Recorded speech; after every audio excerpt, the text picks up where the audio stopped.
I have a multiple part update. This is a 7-part story, guys. It's crazy. It's about a father-in-law who's basically insane. He's refusing to believe OP's child is his grandson. Why? Oh, because he has red hair. I'm 29 and female, and have been married to my husband for 8 years. We'll call him Luke, to make things easier. I met Luke at university, and we dated all through our university years. After we graduated, Luke proposed and we got married. We were young, but we knew we wanted to be together. We went on to have 2 children, Oscar and Mark, both male, 2 and 4. We're a happy little family, except for one issue that's causing us issues with Luke's family. The problem with his family starting as soon as he introduced me to them. It was the first Christmas that we were together, and he took me home to meet his family. At first it was fine, but then his father-in-law, Stefan, began asking me questions about why my father did and where we lived. I have no idea who my father is, and so I could not tell him what he did for a living. I don't care either. I grew up in a single-parent home with my mom and brother. My mom worked 2 jobs to provide for us, and I got a full scholarship at university. I told father-in-law about my mom and how I was really proud of how she worked hard to support my brother and me. We were both able to go to university, and she was an inspiration to me. At that point, my father-in-law changed towards me, and he barely spoke to me for the rest of the visit. It made for a very awkward afternoon.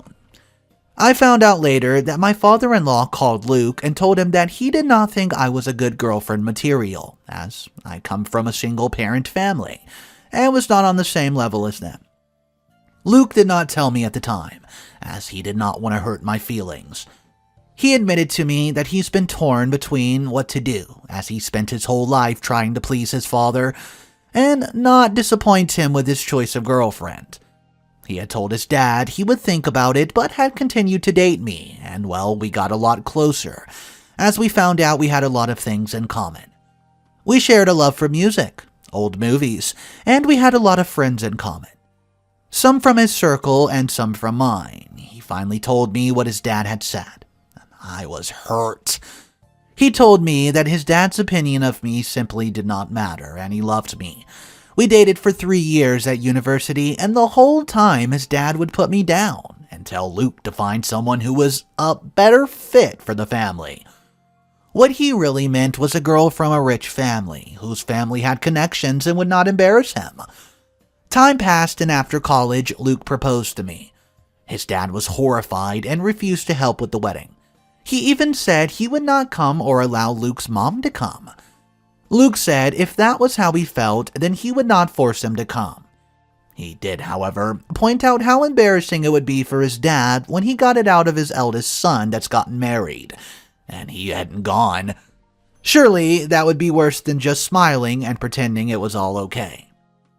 In the end, we had a lovely wedding, and my father-in-law was on his best behavior as people were there.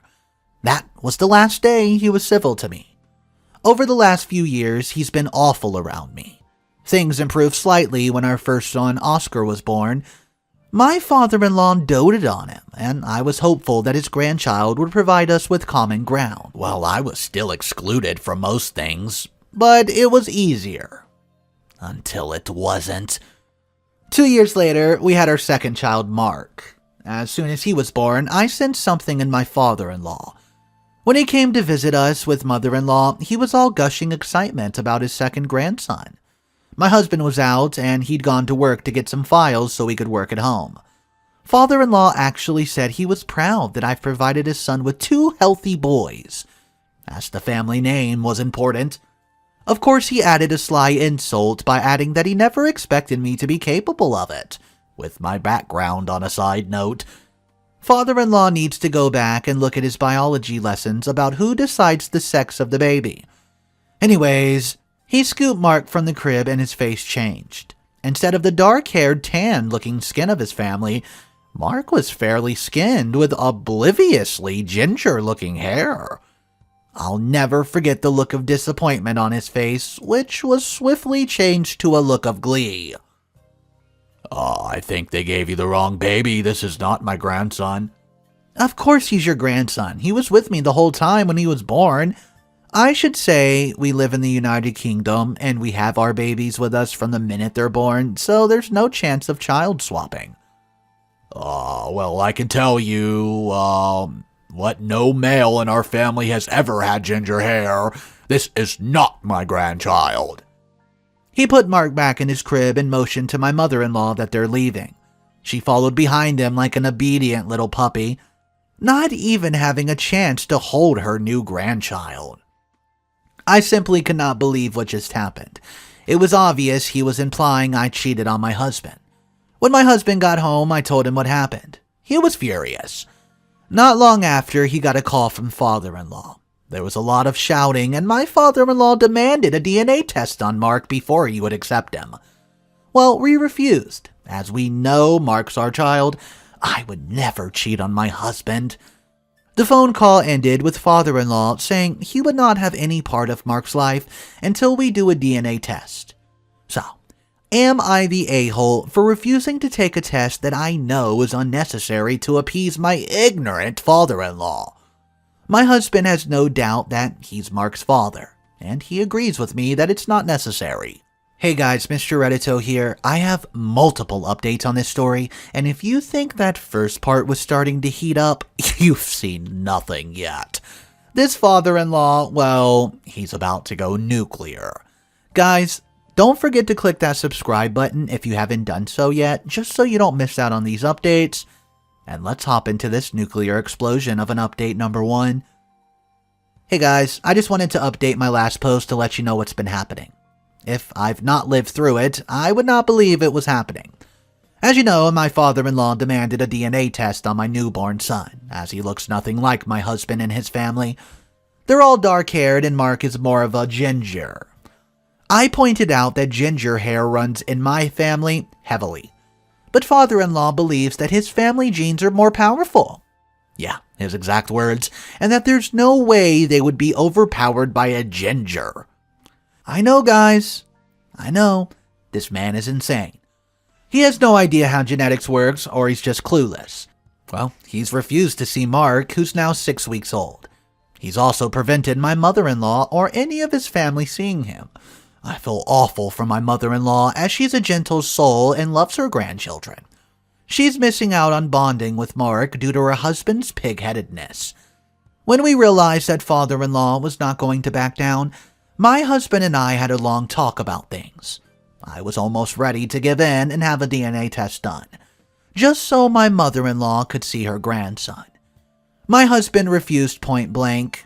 Pig-headedness runs in the family. I love my husband, but man is he stubborn. Out of the blue, I received a phone call from my mother-in-law asking how Mark was doing and saying she missed seeing Oscar. It broke my heart to hear how upset she was, and I agreed that I could meet her at a coffee shop with Oscar and Mark so she could have some time with her grandchildren. I did not tell my husband. He would most likely say no. I do not feel that she should suffer from the stubbornness of the men in her family.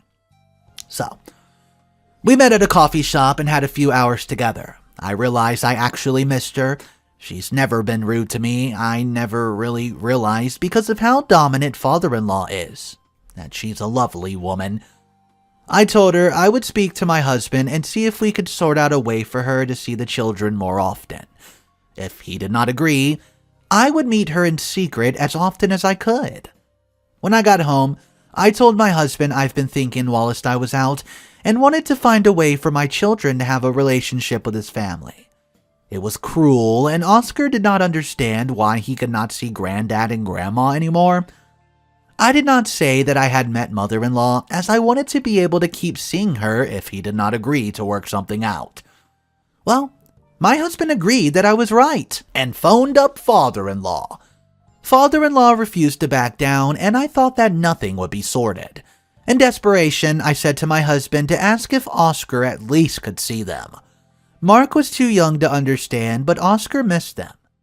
My husband at first refused to let just Oscar go, but finally realized we had to think about Oscar's happiness as well. We came to an arrangement where Oscar would see his grandparents every weekend and stay over from Saturday until Sunday. I'm hoping it'll act as a bridge to build a relationship with Mark in time. We'll see how it goes. Okay guys, update number 2. 5 years later. Yeah, 5 years later. Well guys, I wish I could have written an update to say things have gotten better, but that would be a lie and wishful thinking. If anything, things have gotten way worse. I wrote my initial post when I thought there was a chance that as time passed, my father-in-law would realize he was being an idiot and losing out on having a relationship with Mark. I was so naive to think that would be what happened. I've been so tempted to update on this post over the years, but I thought it seemed pointless as everything was the same. I kept thinking, next year will be different, and I can go back on and make a positive update about how everything worked out, and my father-in-law changed his ways. Well, I'm such an idiot to think that stubborn, ridiculous man would ever change. To be honest, I could say the same about my husband. Over the last few years, I've said we should just back down and do the DNA test, but he said absolutely not because that would mean father-in-law won. I honestly could bang their heads together. This is not a game, it's my children's life. I considered going and getting the test done without him, but it would possibly make things worse as there would be conflict between us, and well, that would affect the boys. For 3 years, Oscar, now aged 9, has gone to his grandparents, and Mark, now 7, has stayed with us. I've made the weekend exciting for Mark, but now he's getting older and it's harder to hide the fact that Oscar's getting all the attention from father-in-law. In another few years, it'll be worse as Mark grows up. It started off as okay when Mark was a baby, and to some extent it's still not too bad since he's very young. I've tried so hard to get father-in-law to include Mark. For 3 years. We've had Christmas with my parents as I'll not separate my children on Christmas Day. No matter how many fights father-in-law tries to start over it. So, this brings me to the point of the update. I've made a decision that I think I may mean, well, yeah, I'm the a-hole for this. Father-in-law has started to buy excessive amounts of gifts for Oscar on his birthday and Christmas. Every year it gets worse, and now Mark's getting older. He's starting to realize that he's missing out. This year, for his birthday, father-in-law bought Oscar an expensive phone and game console.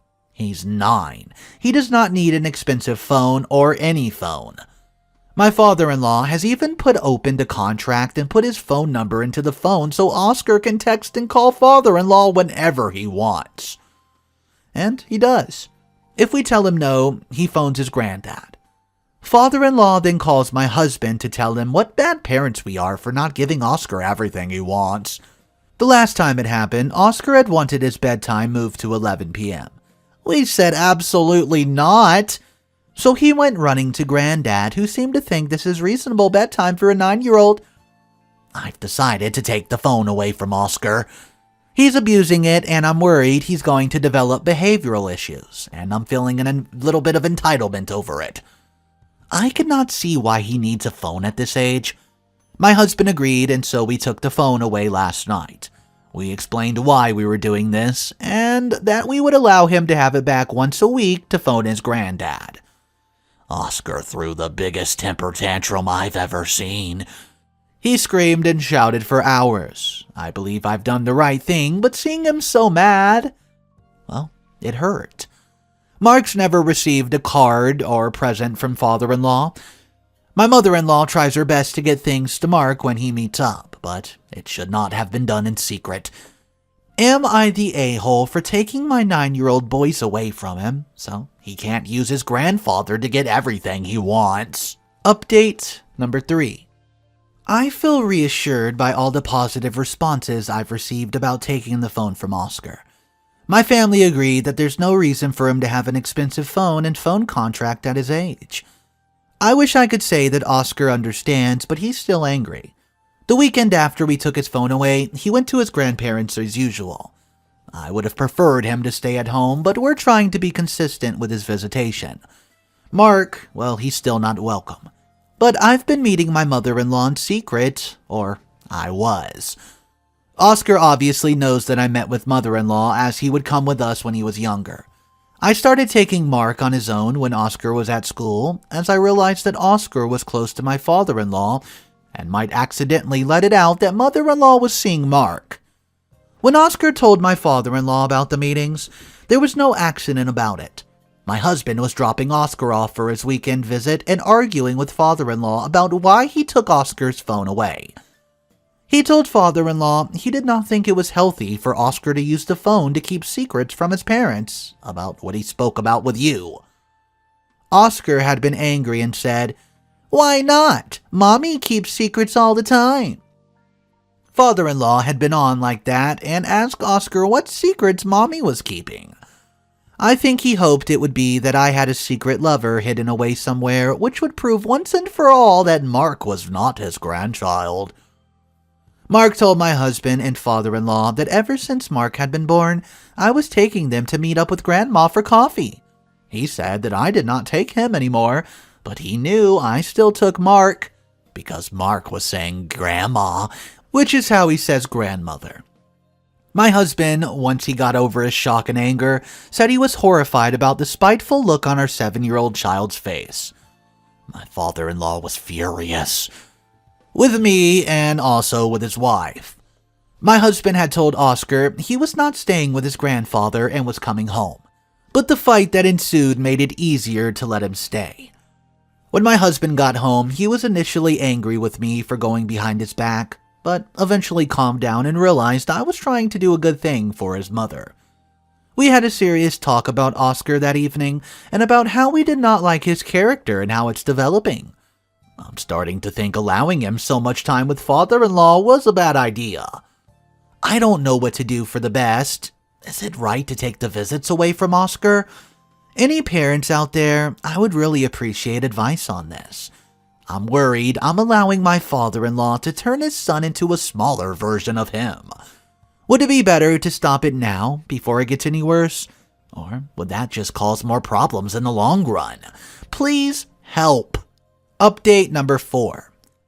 Following advice, my husband and I cut down the overnight stays with Oscar and father-in-law. We reduced visitation to every second Saturday with no sleepovers. It was awful to begin with, as Oscar would scream, shout, throw his tantrum, toss stuff around because he wanted to see Granddad. Interestingly, he never got upset that he would not be seeing his grandmother. It took around 6 months, but finally Oscar settled into the new routine. In fact, he seemed to be quite content, and his behavior began to improve as he was kinder to Mark. Father-in-law stopped any contact between mother-in-law and Mark, and that upset her. For this bit of time, she's been forming a bond with Mark. He asked to see her all the time. So stupidly, we thought things were improving to some extent until the letter arrived. One morning, a formal-looking envelope dropped through the door addressed to my husband. I did not think much about it until his face changed as he read it. It turns out that my father-in-law had spent the last 6 months planning his next move. He's gone to a solicitor and is accusing us of being bad parents and not allowing him to see his grandson. Just Oscar. There's no mention of Mark. Some of the things he's accused of us are frankly horrifying. I cannot understand how he could possibly think we would abuse our own child. If it was not so disgusting, it would be funny, as he's claiming that he wants to have custody of Oscar as he feels we're bad parents. Now this has gone too far. And well, I'm scared about what's going to happen. We'll be seeing our own solicitor tomorrow, and hopefully they'll be able to stop this nightmare before it goes on any further. I'll update again once we speak to the solicitor. Update number 5. I wanted to update sooner, but it's taken me a while to get my head wrapped around everything. We saw our solicitor the day after the letter arrived from father-in-law's solicitor. We were in shock, and our solicitor told us that because our father-in-law had accused us of abuse, there would most likely need to be an investigation into the situation. He said that our best course of action was to fully comply with any investigation, and once it was seen that there was no issues with our parenting, things would be sorted. We did not realize, due to the shock of the letter, that father-in-law had also reported us to social services. This is like a nightmare that will never end. I cannot believe that having a child that did not fit father-in-law's idea of what his grandson should look like became a snowball that just got bigger and bigger as the years passed. It started off, him just wanting the DNA test for Mark. Now he wants to take Oscar away from us? My solicitor said it was unlikely that he would win custody unless it was found that we were indeed abusive. But it was highly likely that father-in-law would want to go to court to get formal visitation order in place. Father-in-law has money and can afford the best lawyers and will drag this out as long as needed, as he's not bothered about money. Just about making us pay for, quote, taking his precious grandson away. I'm not worried about the social service investigation, as we've never physically punished our children. We do not believe in that form of discipline. It's just very stressful that we have to go through this, and that Oscar will have to go through it as well. He's just settled down following the change of visitations, and now it's going to be a nightmare for him again. I'll keep this post updated as things progress. It's almost therapeutic now to get my feelings out of my head and into words. Update number 6. I never expected to ever have to write what I'm about to say. My eldest son hates us, or at least he seems to have been coached by father-in-law to tell people that he does. The weeks where we thought that Oscar was settling down, he was spending his time with father-in-law, being told that he could come and live with father-in-law rather than us. Father-in-law has somehow convinced Oscar that Mark's not his real brother, and the reason I took his phone away is it's supposed to stop the weekly sleepovers with father-in-law, because I want to punish Oscar, because Mark's not really family. How can a grown man be so petty and spiteful that he would put ideas like that into the head of a 9-year-old? Oscar has been telling Mark that he does not have to play with him anymore, as he's not actually his brother. No matter how many times my husband and I tell Oscar to stop being cruel to his brother, and that it's just not true that they're not brothers, Oscar doesn't stop. Mark has been asking what it means and why would Oscar not be his brother anymore. It is heartbreaking seeing my 7-year-old son trying to understand what's happening. I overheard Mark asking my husband what could he not see Grandma anymore. I am at the end of my patience and enough is enough. I've told my husband that this has gone too far, and we'll be doing a DNA test to prove once and for all that Mark is father-in-law's full grandson. I will not have my sons turned against each other by a spiteful old man. I've tried so hard, but now my children are suffering and it's time for me to put an end to this. My husband's still trying to be stubborn, saying we have nothing to prove, but it's not about him and his stupid pride anymore. I'm stepping in. It was when I insisted that we have this DNA test that it suddenly hit me. My husband has always been the one who was adamant that we would not be doing the test. Even now, when life's unbearable and our family is being torn apart, he's against it. I asked myself why. Why would he not want to prove that father-in-law is wrong? I hoped I was right, but I think it's because deep down he doubts that Mark is his child, because he looks nothing like his side of the family. I'm scared to ask him if this is true, that he thinks that. But it is the only reason I can think of as to why he still doesn't want the DNA test to be done. Guys, my mind is in turmoil right now. My son's relationship is threatened. My eldest son is acting like a monster. And now I think my husband believes I cheated on him. And our youngest son is not his. I feel like I'm on the verge of collapse and I have no idea what to do. Would I be wrong to agree to the DNA test without my husband's support? Update number 7. Final update. Well, this will be the final update. I cannot keep putting myself out there, but I wanted to give closure to this nightmare. What little closure I've gotten. Please bear with me, this could be the longest update I've done, but there's a lot of information. Firstly, let's start with the good news. I insisted on having the DNA test done on Mark, and surprise, surprise, he is my husband's biological son. My father-in-law's biological grandson and Oscar's full brother. There was never any doubt in my mind, as I've been 100% faithful to my husband, even if no one else seems to believe that. Did father-in-law accept his wrong? Absolutely not! That stubborn old idiot claims I faked the test or it was done officially through solicitors, or that the test was simply wrong. Even when it's black and white, he announced, quote, "There's no way he would accept a ginger child as his own." When I realized that my husband doubted Mark's relationship to him, I confronted him and asked if that was really what was going on. He tried to deny it, but it was clear that the reason he never wanted the test was because he was scared his dad was right.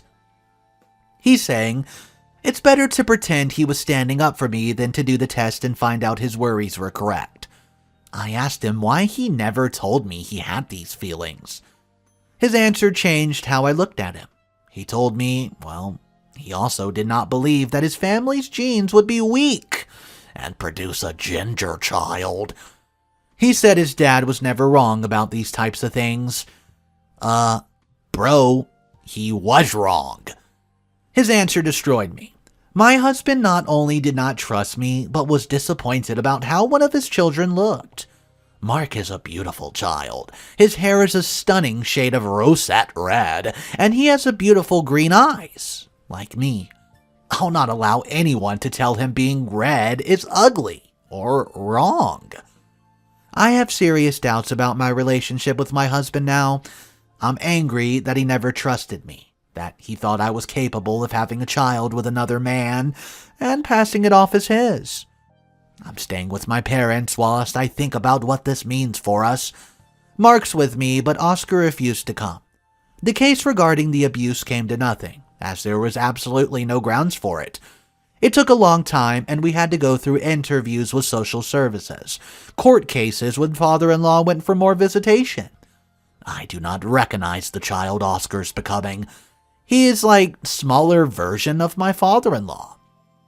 At the court case, it came out despite the DNA test results, my father-in-law had changed his will to leave everything to Oscar, and there's nothing left for Mark.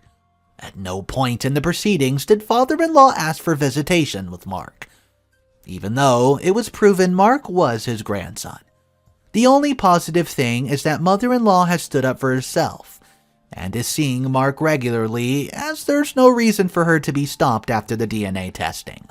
It has to be on her own, though, and away from her house, as father-in-law will not allow Mark in the home. I'm currently looking into my options, as I don't think I can stay married to a man who does not trust me or allow his youngest child to be completely cut off from family in favor of his brother. No matter what, Mark will know he's loved by me and my family, and he'll always have my mother-in-law. I wish I could say we have a totally happy ending here. But hey, this is real life.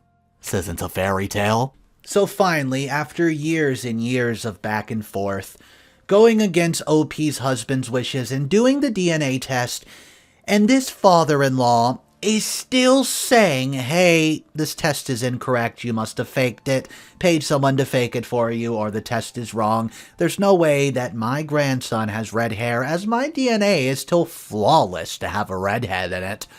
This guy is certified insane. But I think the weakest character in the story might be OP's husband. And the reason that I'm saying that is, well, if he had such a problem with the thought that maybe his wife cheated, why was he a doormat for so long, just putting up with his crazy dad who was separating his entire family? I think he should have just said, you know what? We're going to get this DNA test, and I'm going to prove everybody wrong and shut up my father once and for all. Guys, let me know what you would have done, though, if you were in this situation. Drop your comments down below. I would love to know how you would handle this one, as it's a very delicate situation. Thank you so much for tuning in today, guys. That's the only story I have for you. I hope you enjoyed that 7-part update. I'll catch you in the next one, guys. Take it easy.